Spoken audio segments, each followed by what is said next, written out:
હાલમાં જ ટ્રમ્પે એક પોડકાસ્ટમાં ભારતને નર્ક કહ્યું.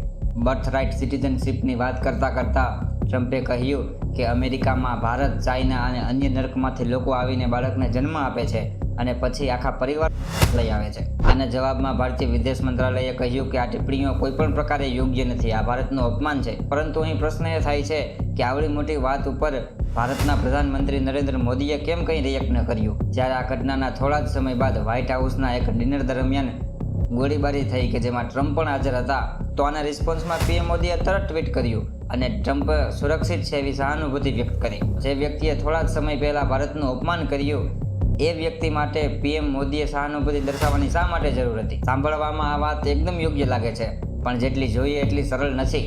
જીઓપોલિટિક્સમાં દરેક ક્રિયાનું એક સ્ટાન્ડર્ડ હોય છે. કોઈ પણ સ્ટેટના હેડ ઉપર ગોળીબારી થવી એ સામાન્ય ઘટના નથી. તે બાબત ઉપર રિએક્ટ કરવું એક સ્વાભાવિક પ્રતિક્રિયા છે. તો અહીં પ્રશ્ન એ થાય કે જ્યારે ઈરાનના પ્રેસિડેન્ટનું મૃત્યુ થયું હતું ત્યારે પીએમ મોદીએ કેમ રિએક્ટ ન કર્યું?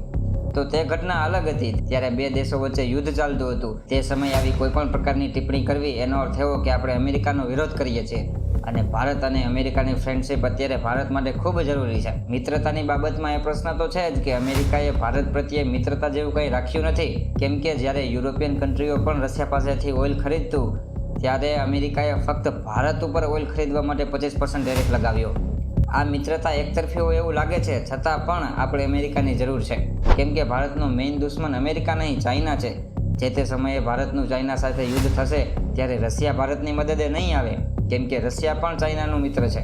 એ સમયે ભારતની એકમાત્ર આશ અમેરિકા છે અને આપણે હજુ પણ અમેરિકાની જરૂર છે, કારણ કે ભારત ટેકનોલોજી અને ડિફેન્સની બાબતમાં હજુ પણ આત્મનિર્ભર નથી.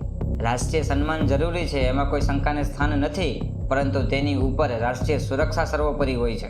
ભારતનો અમેરિકા તરફનો આ સોફ્ટ કોર્નર એ એક મજબૂરી છે. સોશિયલ મીડિયામાં ઘણા બધા લોકો પ્રશ્ન કરે છે કે પીએમ મોદી ટ્રમ્પની વાતનું રિએક્ટ કેમ નથી કરતા? ખરેખર મેઇન પ્રશ્ન એ નથી કે પીએમ મોદી ટ્રમ્પની વાતનું રિએક્ટ કેમ નથી કરતા. પ્રશ્ન એ છે કે હજી આવું કેટલા વર્ષો સુધી ચાલશે? કેટલા વર્ષો સુધી ભારતને અમેરિકાની જરૂર પડશે? કેટલા વર્ષો સુધી ભારત હજુ આત્મનિર્ભર નહીં થાય? અત્યારે સરકારની જે પોલિસીઓ છે, R&D સેક્ટર ઉપરનું વર્ક છે, તેને જોઈને લાગતું નથી કે ભારત લાંબા સમય સુધી આત્મનિર્ભર થશે.